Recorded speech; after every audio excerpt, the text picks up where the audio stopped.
Hi everyone, welcome to my video tour of the new harbor.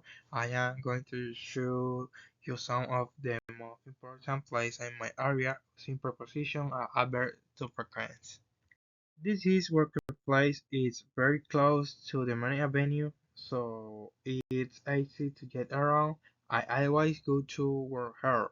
I work in this area from Monday to Friday.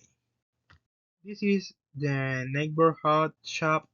We usually shop there. It's next to my sister's house. It's usually very cute around here.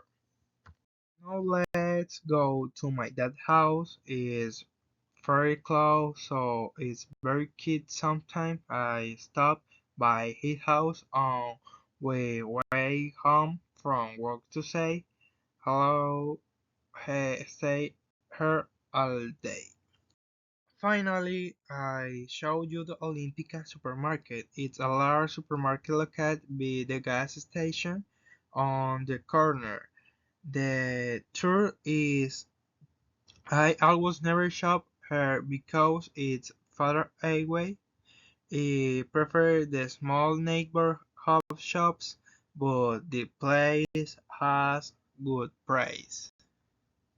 And that concludes my video tour. Thanks for watching my neighbor tour. As you can see, I live in lively but very friendly community.